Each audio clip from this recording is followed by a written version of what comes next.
Buenas noches, saludos cordiales, gracias por acompañarnos. Este es el programa Hora 25. El año que se ha iniciado está cargado de grandes expectativas.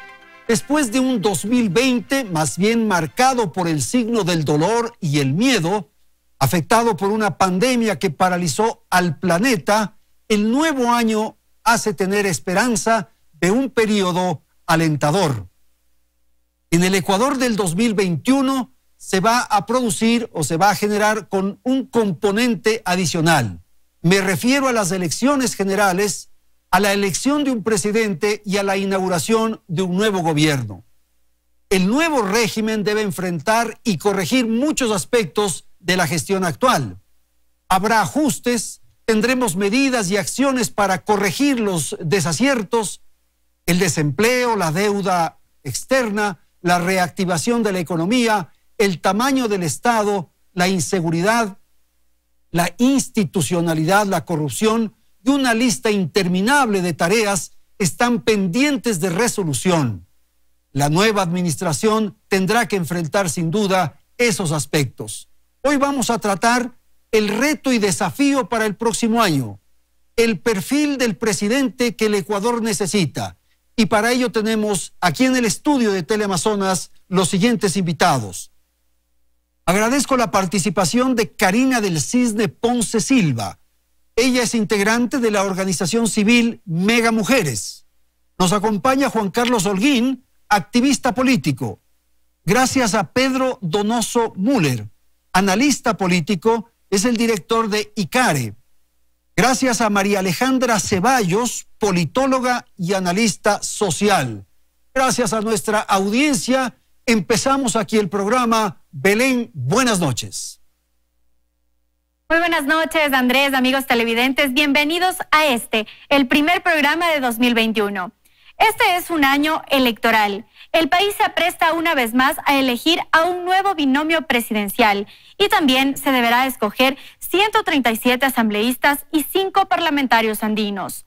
Esta será la primera vez en que los ecuatorianos acudan a las urnas en medio de una pandemia. Según algunos expertos, este será un elemento que hará que el ausentismo electoral se incremente. Y a esto habrá que sumar una carga de desidia y pesimismo del elector. Según la encuestadora Cedatos, el 66,4% de los ecuatorianos se encuentra poco o nada interesado en las elecciones. Agreguemos a esto la poca información que ha llegado al elector. Por un lado, hay una extensa lista de candidatos a la presidencia difícil de conocer, de allí que muchos pasarán desapercibidos. La ciudadanía tampoco conoce los cambios que se plasmarán en este sufragio. Por ejemplo, según la encuestadora CLIC, el 74,89% de los ecuatorianos no sabe que ahora la votación para asambleístas debe ser en plancha y no entre listas. De las encuestadoras consultadas no se puede desprender las cualidades que el ecuatoriano busca en un futuro presidente. Click Report detalla que el 53,9% solo prefiere que el nuevo presidente sea mayor de 50 años, pero no se develan más datos. Según la firma Informe Confidencial, solo el 30% de los ecuatorianos tiene definido por quién votar. Esto podría responder al hastío de la ciudadanía por los múltiples casos de corrupción ligados a la clase política y sobre todo por la preocupación que la gente tiene en resolver problemas propios como el desempleo. Con esta información vamos contigo, Andrés, y con nuestros invitados. Gracias, Belén, y vamos a empezar. Voy a dar la palabra a Pedro Donoso para que nos ponga en contexto un poco aquello que acabamos de escuchar. ¿Qué esperamos del próximo año en perspectiva del proceso electoral? Buenas noches. Gracias, Andrés. Buenas noches a todos. Felicidades. Creo que es importante también entender que el proceso electoral se va a jugar en una cancha muy compleja para el Ecuador. Y es esa cancha de el altísimo pesimismo que decía la nota finalmente.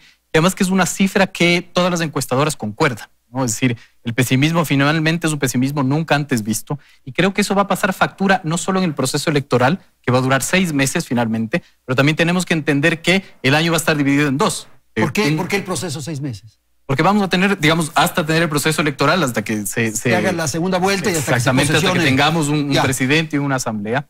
Pero lo interesante de eso es que vamos a tener un gobierno de Lenín Moreno gobernando 6 meses y un nuevo gobierno gobernando 6 meses más.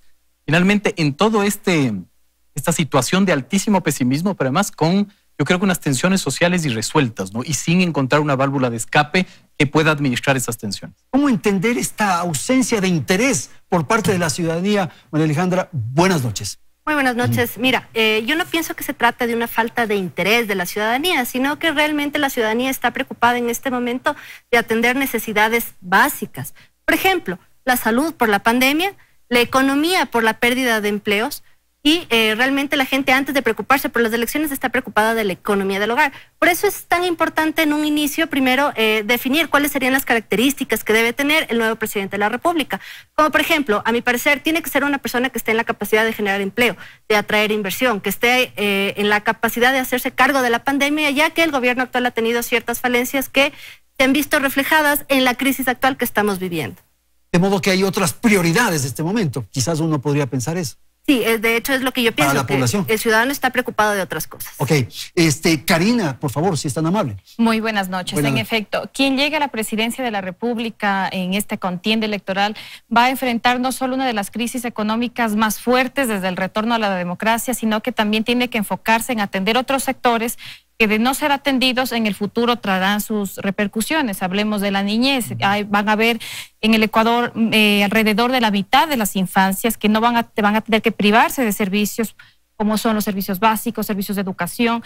¿Cómo estamos pensando esas infancias cuando tengan que llegar en un entorno competitivo, enfrentarse, el acceso a la educación, pensar también respecto a la calidad de la educación, a la promoción de la docencia, a la profesionalización del sector público y también, por supuesto, a la transparencia que se debe incorporar dentro del gobierno que va a venir y, por supuesto, de la Asamblea Nacional que se va a conformar? Entonces, el nuevo gobierno, como la Asamblea Nacional, tienen que enfrentarse con esa apatía que se hablaba al inicio, pero que es de responsabilidad de la misma clase política que ha hecho que los ciudadanos y ciudadanas estemos decepcionados, que estemos con poca esperanza sobre qué es lo que se va a configurar en este 2021. ¿Por qué, Pedro, hay esta desconfianza en la clase política? Digamos, no sé si hay una desconfianza en la clase política. Lo que sí siento, digamos, es que el pesimismo pasa factura a no tener una expectativa, ¿no? Porque no hay una expectativa. Porque no sabes lo que va a suceder. Estos temas que decía María Alejandra, digamos, o sea, tienes que resolver primero el tema del empleo. Totalmente, pero además el Ecuador es este país que vive al día. Es decir, claro, ahorita no tenemos ni siquiera certezas de lo que va a ser el proceso electoral ni quién está en la papeleta, ¿no? Entonces, somos una ciudadanía acostumbrada a ser un país de, digamos, vivir más de sucesos que de procesos, ¿no es cierto? Más del día a día, ¿no? Ok, Juan Carlos, buenas noches, su apreciación. Buenas noches. Gracias a todos. La gente se está muriendo de hambre. La mayoría de los ecuatorianos no tuvieron qué comer ayer. La pandemia afectó enormemente la calidad de vida de los ecuatorianos. Como se ha dicho acá, creo que esta pandemia ha acentuado problemas como, por ejemplo, la brecha de género, el desempleo. Hay menos oportunidades y creo que este proceso electoral que acaba de empezar tiene que tener la creatividad de poder transmitir a personas que no están pensando en la política esta idea de lo que se necesita, personas que generen riqueza, personas que sepan entregar un mensaje de cómo van en los próximos 10, 12 meses a solucionar un problema tan básico en la familia como es el de la alimentación, como es el de la educación. Y creo que esos retos son los que nos llevan a tener un proceso electoral atípico, que para mí es el más importante de las últimas décadas. Es el proceso electoral que marcará la consolidación de un modelo económico, ideológico, cualquiera sea el resultado.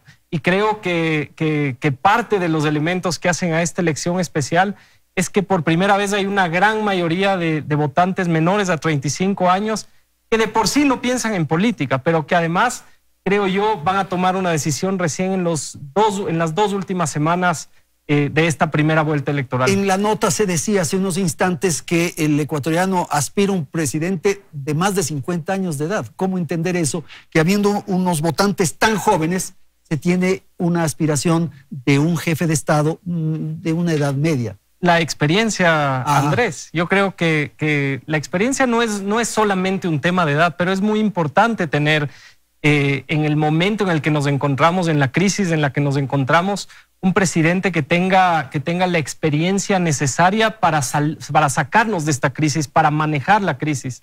Lo acabamos de ver en la elección de Estados Unidos. Biden es elegido finalmente en las internas por tener una experiencia atípica, más de 50 años en la política, que sería un elemento negativo en otras condiciones, pero para lo que se necesita ahora en las sociedades tiene mucho peso. Necesitamos tener la experiencia adecuada de la gestión de crisis, de la generación de trabajo, y eso es lo que nos jugamos ahora. María Alejandra, el presidente tomará posesión el 24 de mayo de este año y tendrá que pagar ya los mensuales, las quincenas, en fin, los salarios, el 1 de junio. ¿Usted cree que habrá medidas, que habrá paquetazo, que habrá decisiones de esa naturaleza en los primeros días de gestión? Mira, sin duda, yo no le quisiera llamar el paquetazo, porque el tradicional paquetazo, sí, la pero gente se ajustes asusta habrá, cuando suena la palabra paquetazo. Pero en realidad se requieren ajustes a la actual economía. Nosotros vemos que para que el gobierno pueda pagar los salarios mes a mes estamos accediendo a créditos tras crédito tras crédito, y esto eventualmente lo va a tener que pagar las siguientes generaciones. Por eso es muy importante, sí, focalizar el gasto del Estado, invertir mejor los recursos. Y sí, vamos a tener que realizar reformas estructurales respecto al gasto, por ejemplo, lo que se gasta en propaganda, lo que se le gasta en el Estado, los gastos administrativos, y invertir un poco más en la gente. Nosotros vemos, por ejemplo, que en el tema educativo hay muchísima gente que se ha quedado sin acceso a la educación, sobre todo en las áreas rurales, por falta de acceso a medios electrónicos o porque no pueden acceder a los centros de estudio como se lo hacía antes. Por eso es ahora muy necesario que el próximo gobierno decida invertir en lo que es tecnología para que se pueda continuar con la educación de los jóvenes, así como telemedicina y otro tipo de ofertas que se están haciendo en el área tecnológica. Bueno, la idea sería que al principio logre sostener la casa, ¿verdad? Y luego sí, ya las inversiones y los anhelos que todos tenemos. Pero sí, a lo que voy es que es necesario cambiar el modelo del gasto. Ya está. O sea, nosotros vemos, por ejemplo, que se gasta muchísimo en administración en los hospitales públicos y no vemos que el gasto sea eficiente. Hay que cambiar el modelo, hay que cambiar la forma en que se gasta. ¿Usted es partidaria de privatizar ciertos servicios? No necesariamente privatizar, sino gastar mejor los recursos. Nosotros vemos que compran inventarios enormes de pastillas de medicación y luego vemos que esa medicación no es entregada a los enfermos que lo requieren. ¿Por qué? Porque hay una mala administración. Entonces es importante cambiar el modelo de administración. Ya, Karina, casi siempre los debates terminan en esto, entre Estado y sector privado, frente a la responsabilidad o a la tarea, al desafío del próximo gobierno. ¿Cómo resolver esto? Una de las cosas importantes de mencionar aquí es, indistintamente de las visiones de izquierda, como las visiones de derecha, al final del día nos encontramos con un modelo extractivista que al fin del día es agotable, es decir, esto va a terminar, nos vuelve a encadenar en repensar el modelo, es decir, ninguno de los candidatos a la presidencia de la República se plantea eso como una visión de largo plazo. Ya hay estudios que mencionan sobre cuántos años nos quedan con petróleo en el Ecuador, es decir, alguno de ellos está replanteando un Ecuador posminero, pospetrolero y por supuesto en un evento post-COVID, ya muchas tendencias decían apostemos al campo del conocimiento, al campo de ciencia y tecnología. Las inversiones dentro de este campo son absolutamente mínimas. En la región, el promedio, lo adecuado sería, las mejores economías apuntan un 2% del PIB en inversión en este sector. El Ecuador tiene una inversión en esto del 0.47%. Claro, todos tenemos aspiración y va un poco en el pensamiento de María Alejandra de que queremos hacer esto, quizás se puede invertir en aquello y tal. Pero ¿de dónde obtenemos los recursos? ¿Cómo sacamos dinero para poder hacer eso? Justamente eso es uno de los elementos que quería abordar. Muchos de los candidatos han ofrecido incluso propuestas demagógicas y en eso creo que los ciudadanos debemos castigar en las urnas aquellas ofertas que son imposibles de cumplir o que no tienen un trasfondo de dónde se van a gestionar los recursos. ¿Cómo le podemos ofrecer a una familia ecuatoriana que se le va a brindar $1.000 a 1 millón de familias ecuatorianas? ¿De dónde saldrán los recursos? ¿Cómo los candidatos a la presidencia no están hablando sobre de dónde van a obtener las fuentes de financiamiento para pagar nómina, para financiar los proyectos sociales, las políticas sociales?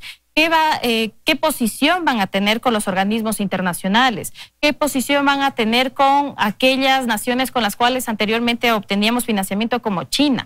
Entonces, creo que es importante que exista un pragmatismo de lo que se ofrece en el ámbito económico, porque va a ser uno de los pilares fundamentales para el ejercicio del nuevo gobierno. Eso es fundamental, la credibilidad y la posibilidad de ofrecer algo que sí se va a poder concretar, Pedro, porque si no, todo se vuelve demagogia. O sea, sacar el oro de los celulares no resulta una propuesta muy seria, por cierto. No tiene sentido el momento que hacemos una lectura de contexto, digamos, real, ¿no es cierto? Yo siento que el 2021 es el Ecuador en donde todo va a estar en disputa. Todo va a estar en disputa. Es decir, las posiciones ideológicas, ¿no es cierto? Las posiciones económicas. Y claro, un nuevo gobierno se va a encontrar con un país en donde todo está en disputa, en una cancha de alto pesimismo. Entonces, digamos, no es una justificación, pero los candidatos lo que hacen es tener propuestas de causalidad mágica, porque el alto pesimismo les obliga a decir, ¿cómo vas a resolver mi problema? Y son problemas quizás irresolubles finalmente. Entonces, el problema es que también la demagogia no es patrimonio de una postura ideológica o de un movimiento. Hemos visto que los 16 candidatos parten de una postura absolutamente demagógica y yo siento que es, digamos, por la dinámica política y social. Tal vez porque el escenario, tal como usted refiere, es así. Las gentes están sin esperanza, sin ilusión, muy complicados por el tema del empleo, de la economía, y ahí podría entonces caber cualquier momento una propuesta mesiánica, absolutamente, populista, totalmente, demagógica. Y yo creería que sí. Se dijo, por ejemplo, unas cifras de indeciso, de indecisión, digamos, sin embargo las encuestadoras no concuerdan cuál es la cifra de indecisión. Eso nos está diciendo que hay un voto oculto finalmente, creo yo. Si vemos el ejemplo más próximo que fue Bolivia, vamos a ver que hay un porcentaje altísimo de voto oculto, el cual, digamos, puede darnos un escenario absolutamente sorpresivo, ¿no?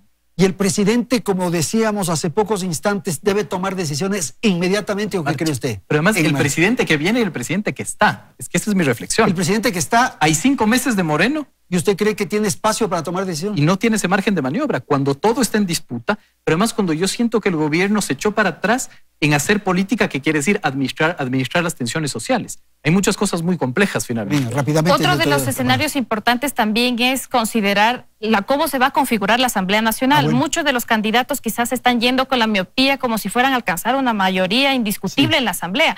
Y muchas de las reformas, muchas de las iniciativas van a tener que pasar por ese escrutinio. Ofrecen muchas cosas que tendrán que pasar por el Parlamento, sin duda. Juan Carlos, por favor. Lo que Carla acaba de topar me parece a mí que es el punto... Karina, perdón, es el punto clave. No estamos eligiendo solo un presidente, estamos eligiendo una asamblea con un nuevo método de votación. Veíamos en las encuestas que la ciudadanía, más del 70%, no conoce que se va a votar, ya no vamos a poder elegir entre listas, sino es un voto en plancha. Y es importante por eso ver la integralidad de los proyectos políticos. Hay candidatos que aparecieron 2 días antes, 72 horas antes de cumplir los tiempos electorales. ¿Qué planes de gobierno hay detrás? ¿Quiénes se han preparado para esto? ¿Cuáles han sido las hojas de vida de los candidatos? Yo sí creo, nuevamente hago énfasis, que es una elección donde se van a consolidar los modelos. Un modelo que nos puede llevar a Venezuela. Indudablemente, lo que nos están ofreciendo desde el lado de la candidatura de Arauz es un modelo que estamos viendo con mucha pena en los semáforos de nuestro país. Un modelo donde muchos jóvenes que creyeron o que no votaron con la responsabilidad hace algunos años en Venezuela han tenido que ser expulsados de su propia tierra por necesidad. Y creo que ese cambio en el modelo es lo que nos tiene que invitar a nosotros a pensar que esta elección va a marcar los siguientes 20 o 25 años de la historia del Ecuador. El candidato Arauz dijo inclusive que su modelo era de 30 o 50 años. Esas barbaridades hay que corregirlas desde ahora y por eso pensar con responsabilidad. Hay que interesarse un poco más en lo que está pasando para votar con responsabilidad en apenas 3 o 4 semanas. Y no es una disputa entre izquierda y derecha, ¿cree usted? Sino más bien entre modelos, digamos. Un modelo que es el venezolano y el otro. Yo creo que el otro modelo es un modelo de democracia, un modelo de volver a tener una república con equilibrio de poder. Creo que están en juego muchos intereses geopolíticos internacionales también. Y creo que esa elección entre modelo nos permite salirnos de estas propuestas populistas. Como decía Pedro, el populismo, la demagogia no es de izquierda o de derecha. Hay populismo de derecha, claro. Hay populismo de izquierda, lo vemos en esta campaña y por eso pensar con responsabilidad en quienes ofrecen no solamente estabilizar la casa en los primeros días, sino también pensar qué va a pasar con la tecnología. La tecnología va a ser el punto clave de desarrollo en los próximos 4 años. Miremos, y tal vez ahí Karina con más conocimiento puede decir, la brecha de pobreza ahora en las mujeres por falta de acceso a la tecnología, porque a veces el único celular de casa que tiene una madre de familia está en el uso ahora de 3 o 4 hijos para la educación. ¿Quién está ofreciendo un buen plan para justamente atender esas necesidades que son urgentes, que son básicas para los próximos 12 o 14 meses en el país? Ok, tengo una ronda final, 30 segundos casi para terminar este segmento. Por favor, María Alejandra. Mira, yo creo que hay 2 puntos que son muy importantes para poder reactivar la economía. La una es la lucha anticorrupción, ¿sí? Indispensable recuperar lo robado y evitar que se siga robando. Y 2, permitir que el ciudadano sea más libre. Mientras mayor libertad tenga el ciudadano de emprender y de generar sus propios negocios, hay mayor formalidad y esto le trae más tributos al Estado. Entonces, creo que hay que devolverle al ciudadano su libertad para que pueda emprender. Ok, Karina, 30 segundos y Pedro también.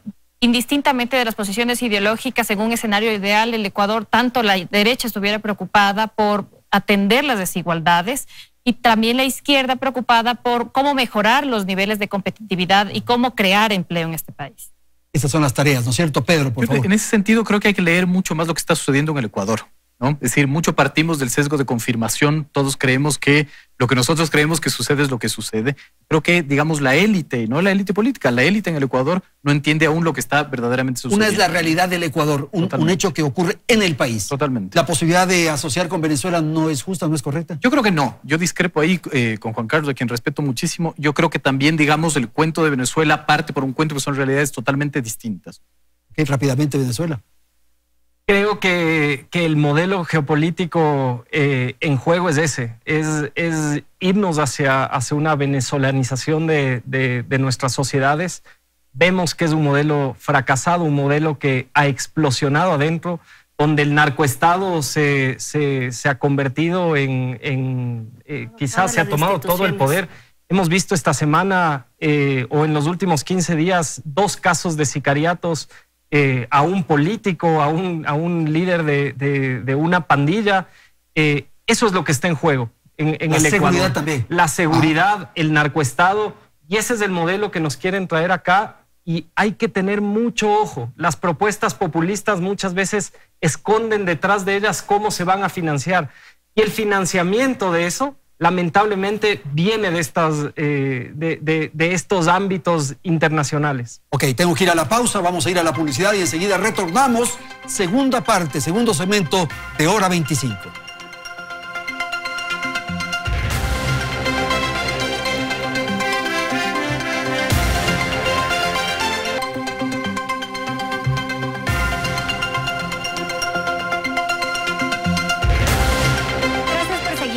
Sintonía. Quien llegue a ocupar el sillón presidencial deberá enfrentarse a varios desafíos. Una crisis económica sin precedentes, el desempleo, el tema sanitario, la inseguridad y la lucha contra la corrupción. Les hemos preparado un reportaje sobre los temas que preocupan a los ecuatorianos. Veamos.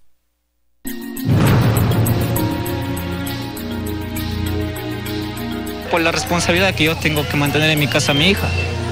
Es lo que me obliga a salir. La situación está bien crítica. Yo creo que todos estamos pasando por lo mismo. No tenemos empleo. Si no salimos a las calles, ¿quién nos va a mantener? ¿Quién nos va a dar una fuente de trabajo? Si salimos a la calle es porque tenemos familias atrás de nosotros. La preocupación es la misma. Una crisis económica que agobia y la falta de fuentes de empleo que mantiene a miles sumidos en una constante angustia de no saber qué hacer para llevar el sustento al hogar. Ese es entonces el principal desafío al que se enfrentará el nuevo gobernante. Un país que atraviesa la peor crisis económica de la historia reciente. La pandemia profundizó la compleja situación que ya sacudía al país. Y ahora, según estimaciones de la CEPAL, el Producto Interno Bruto del Ecuador retrocederá en un 9%. Es así que el nuevo gobierno heredará unas cuentas públicas que, aunque han tenido recortes y modificaciones, todavía están desequilibradas. La creación de fuentes de empleo es otro de los grandes retos que tendrá el huésped de Carondelet, pues más de 1 millón de ecuatorianos están en el desempleo. Otra de las preocupaciones que tiene la gente y con la que tendrá que sintonizar el gobierno entrante será el tratamiento que se le dé a la pandemia. Este tema abarca varios desafíos. Uno de ellos es no permitir que el sistema de salud vuelva a colapsar. Y el segundo, y quizá que hoy genera más expectativa, es la vacunación masiva para frenar en algo la propagación del COVID-19. La inseguridad y la delincuencia también se encuentran en la lista de preocupaciones de los ecuatorianos, según consta en un informe de la encuestadora Click Report. La percepción de inseguridad está latente en todas las provincias, ciudades, parroquias, en cada rincón, así como la sensación de impunidad, ante lo cual el nuevo gobierno deberá poner reglas claras. Y finalmente, un tema que indigna a la mayor parte del país es la corrupción. Los múltiples hechos de corrupción en los que ha estado vinculada la clase política hacen que la ciudadanía pierda la confianza en los mandatarios. El trabajo es arduo.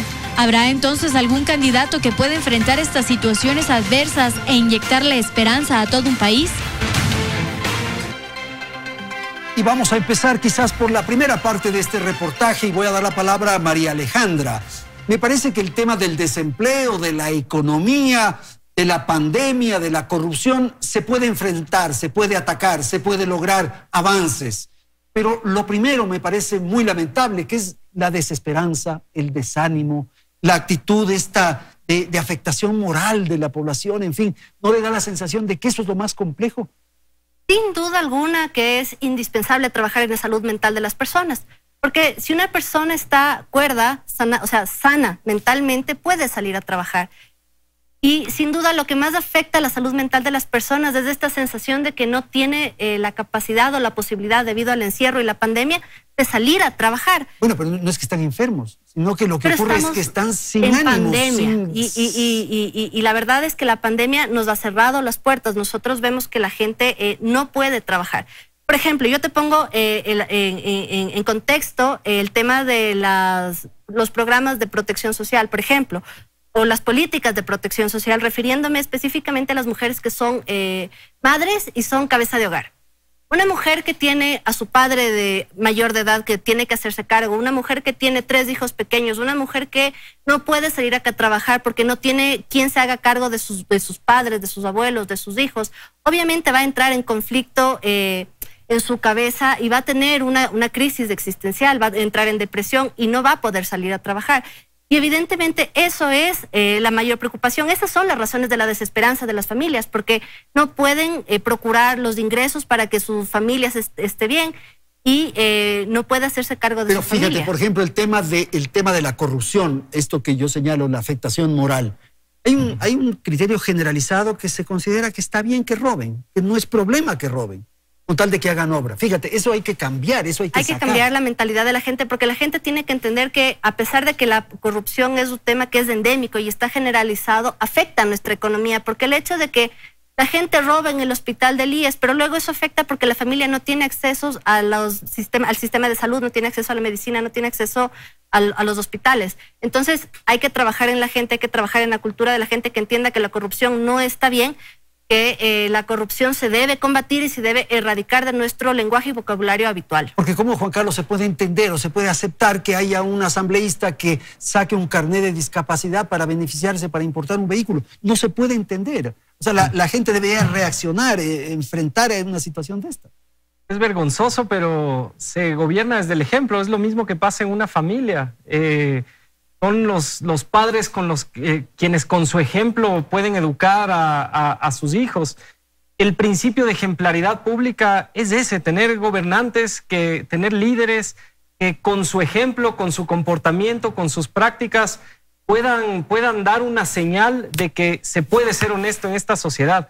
La verdad, en la pandemia creo que a todos nos pasó que la desesperanza nos ha ganado. Sí, claro. Viendo tanto pillo, no solo en la asamblea, sino en el sector privado, en los hospitales, en los gobiernos. Y ahí también tenemos una responsabilidad de verificar las hojas de vida de los candidatos, de saber por quiénes estamos votando, quiénes han vivido del Estado toda su vida, quiénes son esos empresarios que apoyan, como en Arroz Verde, a ciertos candidatos para hacer después actos de corrupción que realmente sobrepasan ya la tolerancia que tenemos los ciudadanos. Es el momento de que podamos elegir un gobierno que nuevamente tendrá la responsabilidad de poner una impronta con una nueva forma de hacer política en este país, pensando en lo urgente, pero pensando también en lo que necesitamos en el mediano plazo. ¿Cómo vamos a salir de este modelo extractivista, como decía Karina?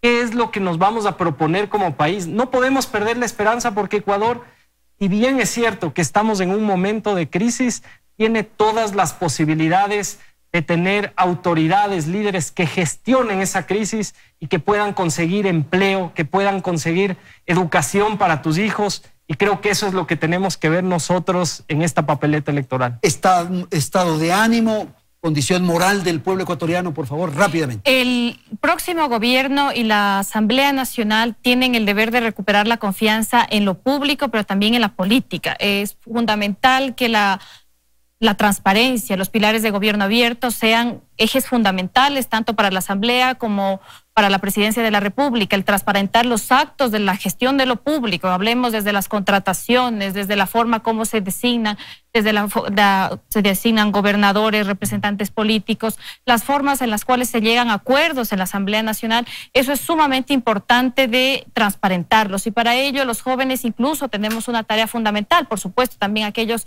con los cuales nos han dejado corromper de aquella intención de llegar rápidamente al Estado, enriquecerse, capitalizar su futuro, sino también de cómo podemos a través de ello ir más allá con lo que tiene que haber tráfico de personas, porque hay que comprender que el soborno, la industria del soborno a nivel mundial, estudios del Banco Mundial y del FMI estiman que alrededor de 1.5 a 2 billones de dólares se destinan en este ámbito, inclusive como incentivo económico para aquellos candidatos, aspirantes a la presidencia de la República. Las economías que mitigan la corrupción, que mitigan estos actos fraudulentos, inclusive de evasión de impuestos, tienen un crecimiento inclusive del 4% superior que el resto de economías. Entonces, la actuación con los valores democráticos, por supuesto, con un pilar fundamental de transparencia, como también de un ejercicio claro del poder, es fundamental para el siguiente gobierno y Asamblea Nacional. Pedro, por favor.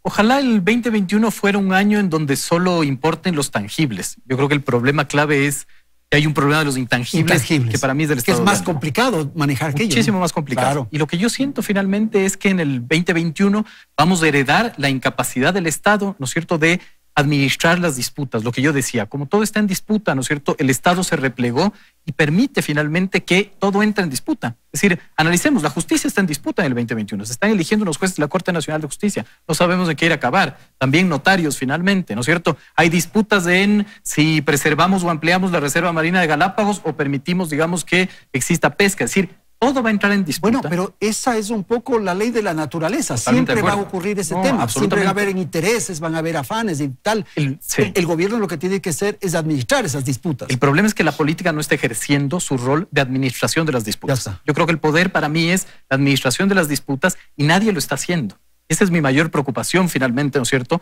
Porque esto, digamos, se traslada o se extrapola finalmente a tener cifras alarmantes. 100,000 niños, niñas y adolescentes desertores del sistema de educación. ¿Qué vamos a hacer con eso? Esa es la discusión. Entonces, claro, bien, digamos, se discute y se dice, estamos convirtiéndonos en Venezuela. Y yo pregunto, ¿no somos ya Venezuela? 100,000 niños, digamos. Bueno, puede ser que estemos sin escuela, ya siendo Venezuela. Entonces hay que cambiar el modelo. ¿Estarías de acuerdo en eso? Yo no sé si es un tema de modelo, digamos. Yo creo que es un tema de conceptos. Y creo que esa es la mayor disputa. Yo creo que finalmente, digamos, después de 10 años de correísmo, la élite no entendió que la disputa es los conceptos, que hay que resignificar los conceptos. Aquí ninguna, digamos, estrato de élite académico, político, económico, social, planteó una reedición de los conceptos que nos heredó finalmente el correísmo. ¿Qué es salud? ¿Qué es educación? ¿Qué es derecho? Etcétera. Nadie está discutiendo eso. Pues cuando nadie está discutiendo eso, ¿no es cierto?, la cancha se la toma, evidentemente, la demagogia. Ahora, habrá que resolver ciertos temas que son fundamentales, urgentes, digamos. Lo otro requiere mucho más de procesos. Pero, por ejemplo, la economía. Ya vimos el porcentaje de crecer la economía. El tema del empleo, hay que buscar inmediatamente trabajo ya enseguida. Entonces ahí sí me parece que los modelos funcionan. O sea, no, absolutamente. Hay que tomar uno de los modelos. No, totalmente de acuerdo. Lo que digo es que creo que es muchísimo más fácil implantar un modelo que implantar un concepto. Okay. Yo creo que es importante también tener en cuenta que las visiones ortodoxas de la economía no la han llevado a ningún progreso ni algún triunfo al Ecuador. Hay que tener en cuenta que no podemos dejar de ver las desigualdades sociales que se evidenciaron aún más en esta pandemia. Esta pandemia no solo trajo una crisis sanitaria, sino que evidenció una crisis de violencia contra las mujeres, evidenció una crisis de desigualdad de acceso a recursos tecnológicos, niños que van a tener, cuando abran las escuelas, no se van a poder reinsertar nuevamente. Inclusive, algo para tomar en cuenta, no habíamos discutido antes sobre la necesidad de incorporar insumos de higiene dentro de las escuelas, cuando ahora por el COVID es sumamente fundamental. Antes era casi normal que las escuelas públicas sean sumamente descuidadas. Entonces, sin dejar de lado esa perspectiva de la necesidad de redistribuir también la riqueza, la necesidad de tener una visión de los tributos de manera directa a la renta y no como sabido de manera indirecta hacia los ingresos, afectando a las clases más pobres y por supuesto afectando a su capacidad, a su poder adquisitivo que tienen ante la compra de bienes o servicios comunes. Eso es una de las importantes tareas que tiene que tomar el nuevo presidente y por supuesto la Asamblea Nacional que se conforme y dejar de lado toda aquella propuesta populista que se encamina hacia ofrecer algo. Claro, el modelo, un poco para volver a los conceptos de Pedro, Juan Carlos, es que tenemos que reactivar la economía. Entonces habrá que tapar huecos, que es lo que ocurre alrededor del sistema fiscal, del sistema público. Habrá que atender una serie de problemas que tiene el gobierno o el sector público en general, lo fiscal. Pero la empresa privada tendrá un enorme desafío, porque ahí es donde se va a sostener la economía para atender esto otro. ¿Cómo se financia el sector público? Con impuestos, con deuda, con petróleo que ya no pesa mucho.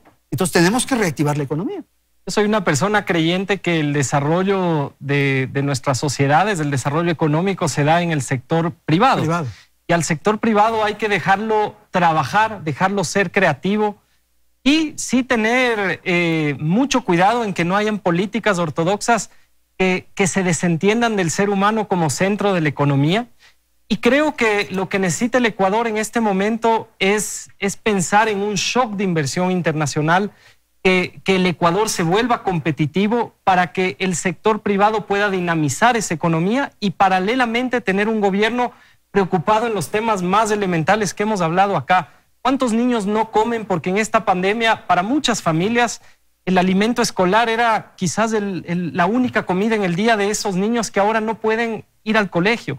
Hay que pensar en esos elementos más básicos y a la par tener una política pública bastante inmediata para generar este shock de inversión, este shock de trabajo, promover emprendedores, no emprendedores de subsistencia, sino emprendedores que puedan tener la innovación necesaria desde las más altas autoridades para lograr tener trabajos estables los próximos 3 o 4 años. El modelo importa, y el modelo importa, Pedro, por una cuestión. ¿Cómo se financian los estados? Y lo hemos visto ahora, el último crédito del Fondo Monetario Internacional es un crédito que nos vuelve a dejar con más deuda a todos los ecuatorianos. Yo no puedo llegar a decir si es bueno o malo estar con el fondo, pero sí puedo decir que endeudarse con el fondo es mejor que endeudarse con China, que vemos lo que ha hecho en los últimos 15 años en América Latina y en nuestro mismo país.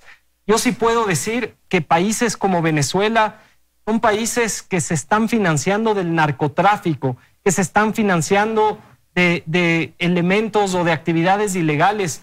Y eso tú lo ves después en los barrios donde, por ejemplo, la droga H ahora en nuestro país ha crecido en niveles que no los teníamos hace 8 años. Si dejamos que el narcoestado vuelva a apropiarse de nuestra democracia, la guerra contra la droga la habremos perdido. Y por eso para mí sí es una discusión sobre los modelos y no queremos políticos como el expresidente Rafael Correa que van y dicen, dándonos una bofetada como si fuéramos pendejos los ciudadanos, en decir que el sistema electoral y democrático venezolano es uno de los mejores del mundo. No podemos permitirnos eso, que no nos sigan viendo la cara a los ciudadanos. Y por eso es importante elegir entre un modelo que pueda darnos esta esperanza, este empuje a que haya emprendimiento, trabajo, salud y educación para nuestras familias. Ese shock de inversión en el caso de que gane el otro modelo, Juan Carlos, y es que gane el otro modelo, más bien será un shock de evasión, de salida de recursos, en fin, podría ocurrir eso. Yo creo que puede ocurrir. Si el candidato Arauz dice que va a subir el impuesto a la salida de divisas al 26%, o que el dólar no es bueno, como ahora tratan de echar para atrás esa idea. Corregir eso. A todos preocupa, y especialmente a las personas que no invierten en este país. Vemos, por ejemplo, cómo nuestros países vecinos, más allá de las grandes crisis políticas que han vivido, lo que acaba de pasar en Perú, que nos ha llamado a todos la atención, el modelo económico tiene de cierta manera yo diría un tratado, un entendimiento entre todos, un compromiso de preservarlo, y eso hace que haya estabilidad. Ok, Pedro, rápidamente para contrapunto y enseguida te doy la palabra. Es que sin duda, digamos, yo no digo que no haya que implementar un modelo. Lo que digo es cuál es el concepto que sostiene ese modelo. Es que, digamos, y ahí mi única observación es que muchas veces hablamos desde este wishful thinking, de que lo que yo creo finalmente es lo que se debate en el Ecuador. Entonces creo que hay que profundizar mucho. Primero partamos por los conceptos. Yo no sé cuál es el modelo que están proponiendo los candidatos, porque no entiendo su concepto, ¿no? Entonces creo que es un paso previo. De ninguna manera estoy diciendo que no.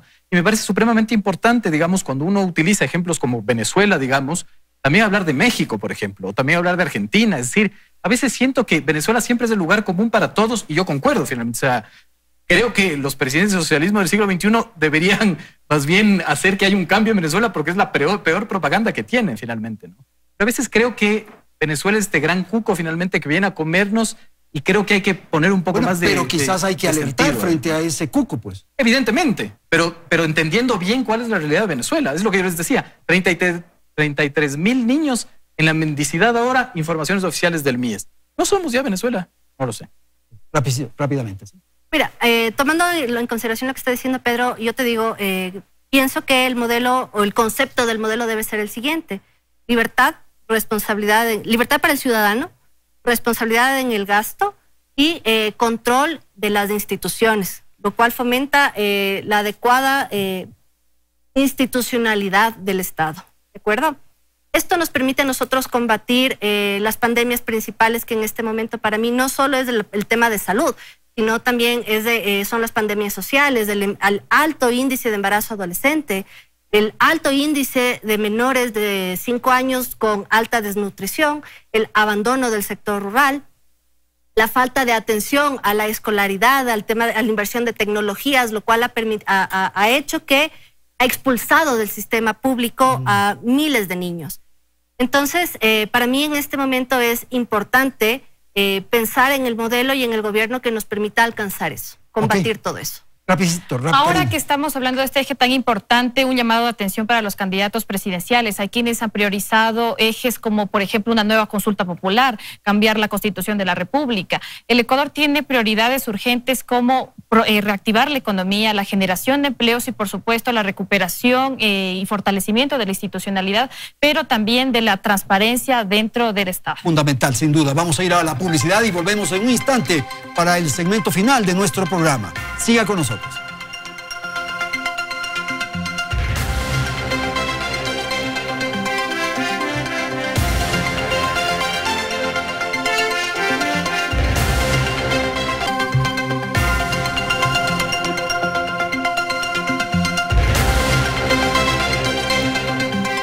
Y hay un tema que quedó pendiente del segmento anterior y de la nota de Belén, que tiene que ver con la pandemia. Ese es un asunto que va a estar presente. Es evidente que tenemos que enfrentar eso y resolver eso. Si bien la política y las definiciones electorales nos van a poner en otro escenario, en otro momento de la historia de la nación, la pandemia no ha terminado. Tenemos que enfrentar. Por supuesto, la pandemia, inclusive la información que tenemos respecto a la pandemia es insuficiente. Las organizaciones sociales han hecho un trabajo importantísimo para poder transparentar información que el Estado, que las instituciones públicas no lo han hecho. Periodistas inclusive han develado casos de corrupción, como se estaban enriqueciendo hasta 9,000% en instituciones tan importantes como la salud.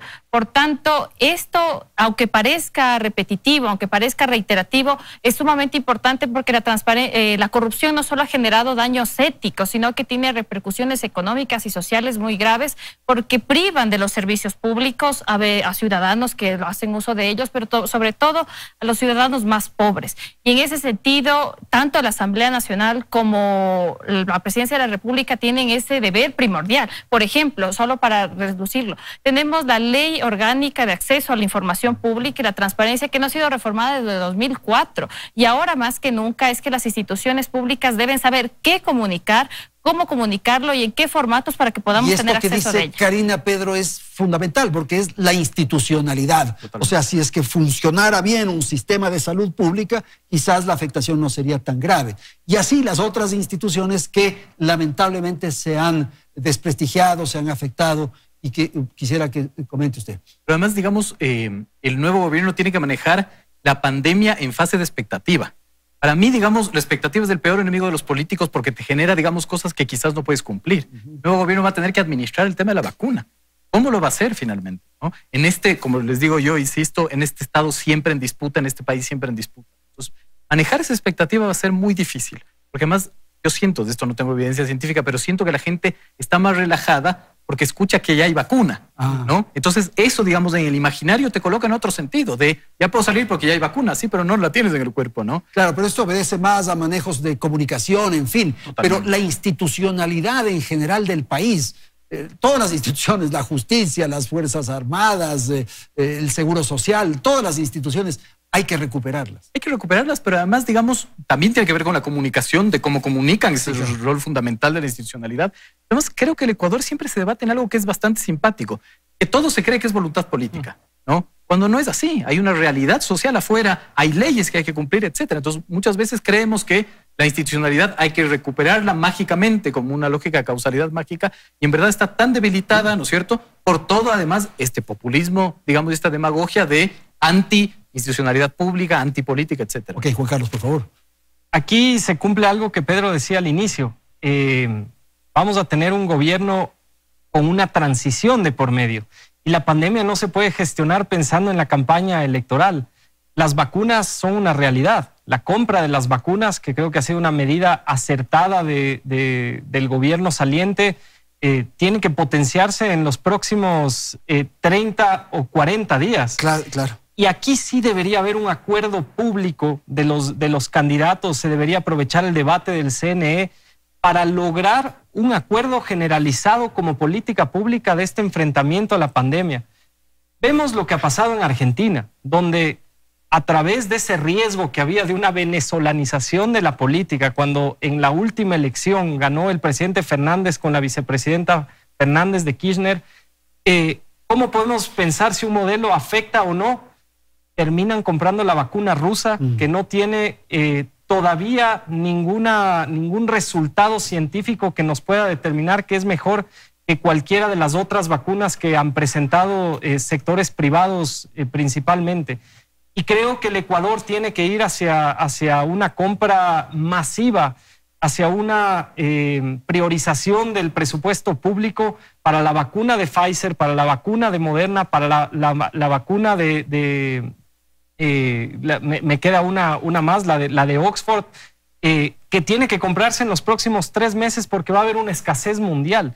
Y el siguiente gobierno tiene que tener un compromiso, independientemente de la transición ideológica que haya, de que los ciudadanos hasta diciembre de este año pueda por lo menos un 30% de la población estar inmunizada. Lograr un acuerdo para el manejo de un tema tan sensible, tiene que ser tan así, delicado, sin duda. No puede ser ideológico, no puede ser ni de modelos. Por favor. A ver, la institucionalidad se recupera con el respeto a las instituciones, con el respeto a las normas, con un Estado eficiente, con un Estado con capacidad de gestión. Bueno, pero también se logra con unas instituciones que se vuelvan respetables, pues. Justamente por eso es indispensable que ahora que nosotros vamos a elegir presidente y asamblea, que es quien produce las leyes y las normas, sean personas que estén en la capacidad de gestionar, que no nos dejemos llevar por políticas demagógicas o por propuestas demagógicas y que nos enfoquemos en escoger al mejor candidato posible, aquel con las acreditaciones, más allá de las acreditaciones que sean académicas o prácticas o teóricas, que sea gente que esté en capacidad de gestionar, gente que pueda hacer que el Estado se vuelva eficiente, porque esa es la única manera de recuperar institucionalidad y recuperar confianza en el Estado. El 2021 va a ser un buen año, Pedro. O sea, como hemos tenido un 2020 tan malo, cualquier cosa va a ser mejor. ¿Qué cree usted? Yo creo que no. ¿Va a ser peor? Yo creo que sí. Porque, digamos, por lo que les decía, ¿no es cierto? Porque es un año de transición porque es un año en donde todo está en disputa, porque yo no veo que hay válvulas de escape que le ayuden a la sociedad a canalizar esas tensiones. Pero si el 2020 tuvo un decrecimiento del 9%, probablemente en el 21 no va a ser tanto. Pues. Es que eso para mí, digamos, el debate no es solo los tangibles, es los intangibles también. Planteo eso como una posibilidad de evaluación del 2021. Por supuesto, en lo económico puede ser, digamos, un buen año. Quizás ya en el 2021 los chicos van a regresar ya al presencial a clases. Evidentemente. Ahora habrá que ver, digamos, cómo queda esa dinámica social, cómo queda ese tejido social. Estamos viendo algo que además, Juan Carlos lo decía con toda certeza, acabamos de ver que acaban de asesinar a un candidato y la sociedad no se alarmó. Yo estoy pensando en la Colombia de los 80. Entonces, yo no creo que solo lo tangible es lo que tiene que estar en el debate. Yo lo invito a ser un poco optimista respecto al 2021. Debería ser. En la posibilidad de que las cosas un poco mejoren. Ya le estoy diciendo, las clases de los chicos podrá ser ella presencial. Va a haber la vacuna, una opción para mejorar la sanidad. Déjeme jugar el rol del pesimista. A ver, dígame. Vamos a tener una asamblea atomizada. Vamos a tener un gobierno de una u otra manera quizás débil. Pero no hay la administración de esa tensión política en pandemia y con estas tensiones, digamos, y estas cifras. Karina, ¿va a ser el 2021 mejor o qué? Por supuesto, hay que buscar ese rumbo esperanzador y esa es la virtuosidad que debe de tener el gobernante y sobre todo quien lidere la Asamblea Nacional. Es fundamental romper con estos divorcios que existen entre el sector público, el sector privado, empleadores, trabajadores. Se requiere un diálogo serio, ya no un hecho propagandístico, un hecho... Esa es la figura de Pedro, claro, de las disputas, que me parece que eso hay que aprender a vivir con estas. Sin embargo, no podemos dejarlo de lado. O sea, es fundamental para poder reactivar la economía, por ejemplo, los nuevos acuerdos laborales que se ejerzan, la forma como se reactiva la economía, merece una mesa seria de trabajo con todos los sectores. Eso es lo que hace un gobierno. Un gobierno, por supuesto, atiende las disputas, enfrenta las disputas. Esa es la virtuosidad de los gobernantes que buscamos los electores y, por supuesto, la responsabilidad de los candidatos de decir la verdad. Tanto candidatos a la Asamblea de prometer, de ofrecer lo que un legislador puede hacer, fiscalizar, realizar leyes, no venir a ofrecer política pública, porque eso le corresponde al Ejecutivo y, por supuesto, también la responsabilidad de los ciudadanos a la hora de elegir e investigar los planes de trabajo. María Alejandra, su pronóstico del 2021. Bueno, yo sí veo con un poco más de esperanza el 2021, porque ya existe la vacuna. Espero que el nuevo gobierno tome las medidas adecuadas de invertir mejor el presupuesto, que se invierta en nuevos centros de educación, que se invierta en los niños, que se invierta en la juventud, que se invierta en emprendimiento, que se invierta en crédito educativo. Primero hay que conseguir la plata, le insisto, María Alejandra. Y la vacuna. Sí, pero sabes que es indispensable. O sea, tenemos una lista de inversiones que son interminables. Es indispensable tener la estrategia adecuada para lograrlo. Ok, contigo terminamos, Juan Carlos. Si elegimos bien, el 2021 va a ser un año positivo. Es un año donde podemos tener nuevas autoridades que nos permitan tener estas oportunidades para nuestras familias, que nos permitan tener inversión, que nos permitan tener trabajo, que nos permitan tener lo más básico en este momento, que es alimentación, acceso a la tecnología. Y creo que eso depende de nosotros, el famoso poder del voto. Yo creo que va a ser un año mejor. No podemos regresar al pasado, no podemos regresar a un pasado de revancha, de venganza, de que se sigan matando entre poderes internos como ha pasado en los últimos 14 años. No podemos dejar de alarmarnos de los sicariatos. Necesitamos un mejor país y eso es lo que vamos a elegir en los próximos días. Muy bien, muchísimas gracias. Nos vamos a despedir. Quiero desearles felicidades en este año que se ha iniciado. A nuestra audiencia igualmente, todo tipo de prosperidad, de felicidad en el 2021. Nos vemos entonces, nos escuchamos la próxima semana.